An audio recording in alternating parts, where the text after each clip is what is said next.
कानून व्यवस्था को लेकर कई बार सवाल खड़े रहते हैं और ये सवाल इस बात के होते हैं कि बदमाशों के हौसले बुलंद हैं। कभी कई वारदातों को अंजाम दे दिया जाता है और कई बार लगातार फिरौती, रंगदारी, ऐसे फोन कॉल आते रहते हैं। अब करनाल में कई जगह कई व्यापारियों को सिक्योरिटी मिली हुई है क्योंकि उनके पास इस तरीके के फोन आए जिससे कोई भी भयभीत हो सकता है। अब जिस व्यक्ति के पास फोन आया है उनका संबंध बीजेपी से है और वो बीजेपी के नेता हैं जिनका नाम है चंद्र प्रकाश कथूरिया। और चंद्र प्रकाश कथूरिया को धमकी भरा फोन आया है और फोन कॉल पर सारी डिटेल दी गई है कि आप कहां जा रहे थे, कैसे जा रहे थे, हम क्या कर सकते थे आपके साथ। और यह भी कहा जा रहा है कि पैसों की डिमांड भी की गई है, लेकिन इसके बारे में भी जानने का प्रयास करेंगे। और यह जो धमकी आई है ये लॉरेंस गैंग से जुड़ी हुई बताई जा रही है। फोन किसका आया है इस बारे में पुख्ता जानकारी नहीं है और यह भी जानकारी है कि उन्हें सिक्योरिटी जो है वो जिला प्रशासन यानी कि जो पुलिस प्रशासन है उसकी तरफ से मुहैया करवा दी गई है। ऐसे तमाम मामले जिनको लेकर सवाल कई बार सीएम नायब सिंह सैनी से भी हुए हैं कि आपकी सरकार इन पर नकेल कसने के लिए क्या कुछ कर रही है, जो लगातार फिरौती के फोन कॉल आते हैं गैंगस्टर्स की तरफ से। क्या ये बात सही है? हिमांशु, ये खबर बड़ी शॉकिंग न्यूज़ है, ब्रेकिंग न्यूज़ है कि चंद्र प्रकाश कथूरिया जो कि भाजपा के नेता है, भाजपा के पूर्व जिला प्रधान रह चुके हैं, शुगरफेड के चेयरमैन रह चुके हैं, उनके पास लॉरेंस गैंग से धमकी आती है। अभी ये कंफर्म नहीं है कि वो लॉरेंस गैंग की धमकी है या फिर उन लॉरेंस गैंग का नाम इस्तेमाल किया गया है, क्योंकि धमकी आई है उनके फ़ोन कॉल पर और उसके बाद उन्हें सिक्योरिटी मुहैया कराई गई है। रेकी बाकायदा उनकी की गई चंद्र प्रकाश कथूरिया की और उनसे उनके परिवार के बारे में सारी बताई गई कि आपका परिवार का ये सदस्य यहाँ रहता है, आपका बेटा यहाँ रहता है, आपके दूसरे परिवार के लोग यहाँ रहते हैं, आप फला दिन गाड़ी से आ रहे थे, पीछे हमारी गाड़ी लगी हुई थी, आपकी गाड़ी का नंबर ये है, आपकी गाड़ी का कलर ये है, तमाम तरह की, भाई आप यहाँ पर इस वक्त इतने बजे मौजूद थे, हम चाहते तो आपके साथ बहुत कुछ कर सकते थे। क्या पैसों की डिमांड भी की गई नहीं, है? ऐसी जानकारी नहीं है कि पैसों की डिमांड वाली अभी कोई बात सामने नहीं आई कि किसी ने पैसों की डिमांड की है। अगर की है तो ये चंद्र प्रकाश कथूरिया को पता होगा, इसकी पूरी जानकारी वो दे सकते हैं। लेकिन फ़िलहाल ये कन्फर्मेशन किए दे रहा हूँ कि उनको थ्रेट आई है जो कि लॉरेंस गैंग से जुड़ी बताई जा रही है। हालांकि लॉरेंस बिश्नोई खुद तो आपको पता है हिमांशु कि वो साबरमती जेल में बंद है और करनाल में बहुत सारे लोगों को अब तक थ्रेट आ चुकी है। पिछले दिनों मेरी साइबर क्राइम के लोगों से बात हुई तो उन्होंने मुझे बताया कि ऐसा कोई एविडेंस नहीं अभी हमारे सामने आया कि ये जो फ़ोन कॉल आ रही हैं लॉरेंस बिश्नोई गैंग की तरफ से कि ये लॉरेंस गैंग की तरफ से ही ये धमकियां मिल रही हैं। हो सकता है उनके नाम को कोई आगे करके खुद धमकियां। ऐसा अक्सर बात होता है कि गैंगस्टर्स का नाम इस्तेमाल किया जाता है और अपनी एक पैठ बनाने के लिए या फिर पैसा वसूलने के लिए फिरौती भरा कॉल कर दिया जाता है ताकि किसी और की दहशत फैलाकर किसी और का नाम इस्तेमाल करके पैसे वो खुद हड़प लें। हिमांशु, देखिए जब सिद्धू मूसेवाला हत्याकांड हुआ था उसमें गोल्डी बराड़ ने सीधे सीधे जिम्मेवारी ली थी। आपने उसकी वीडियोस भी देखी थी और फ़ोन कॉल्स भी सामने आई थी जिसमें वो खुद मान रहे हैं कि हमारा इसके साथ 36 का आंकड़ा था और हमने टपका दिया। और दूसरी अभी बाबा सिद्दीकी की हत्या हुई महाराष्ट्र में चुनाव से पहले, तो उसमें भी उन्होंने जिम्मेदारी ली कि हमने ये हमारे निशाने पर था क्योंकि ये सलमान खान के करीबी था।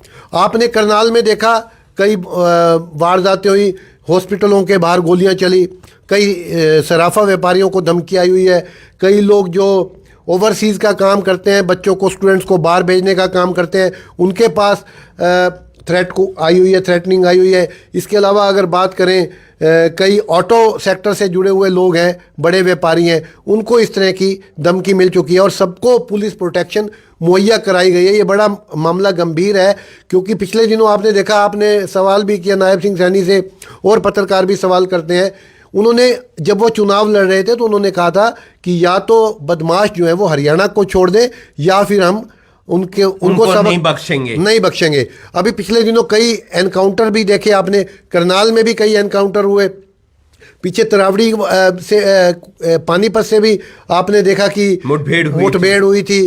तो इस तरह के लगातार मामले सामने आ रहे हैं और चंद्र प्रकाश कथूरिया को धमकी आना, उनसे हालांकि मुझे ये जानकारी नहीं है कि क्या उनसे फिरौती मांगी गई और मांगी गई तो कितनी मांगी गई, लेकिन ये फोन कॉल का मतलब आना, लेकिन तो ये कहा गया उनको कि हम 3.5 साल से तुझे समझाने की कोशिश कर रहे हैं और तू सुधर नहीं रहा या तुझे चेता रहे हैं और तू हमारे को नजरअंदाज कर रहा है, अब ये लास्ट तेरे को वार्निंग है और इसके बाद हम तेरे को फोन नहीं करेंगे।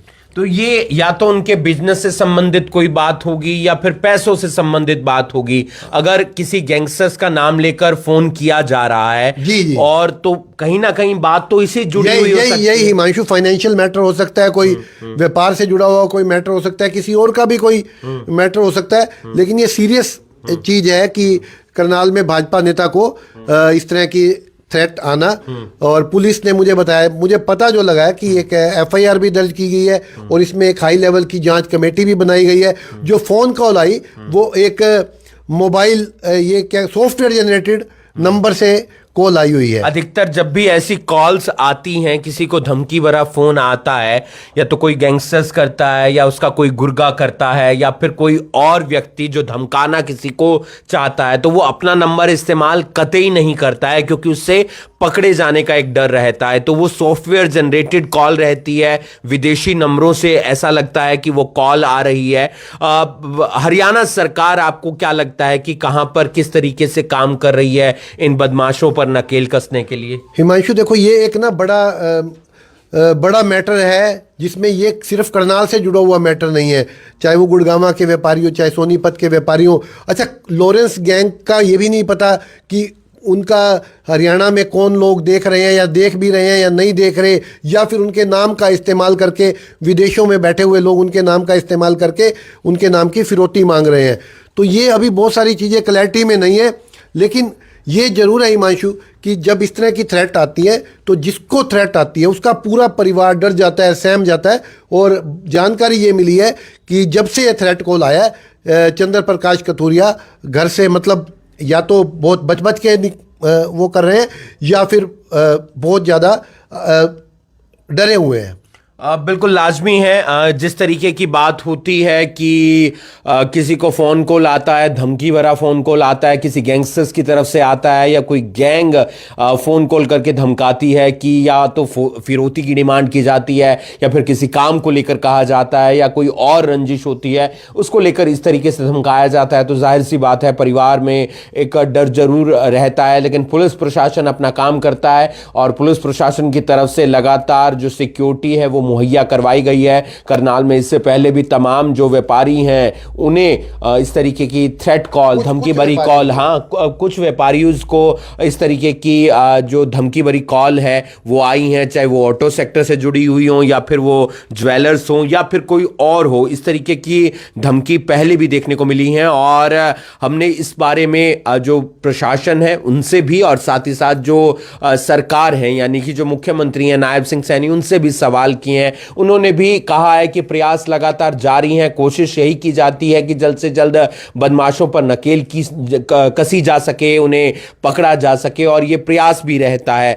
क्या कुछ कहना चाहेंगे बाकी की किस तरीके से कोशिश की जा रही है कि इस तरीके के जो कॉल्स आते हैं उन पर नकेल कसी जाए और बदमाशों पर नकेल? हिमांशु, साइबर सेल वालों ने सारे फोन कॉल्स कहाँ से ही आए वो अपने लेवल पे एक जांच कर रहे हैं कि उसका कनेक्शन कहाँ पर है, उसको ढूंढने की कोशिश की जा रही है और फौरी तौर पर उन्हें सुरक्षा मुहैया करा दी गई है।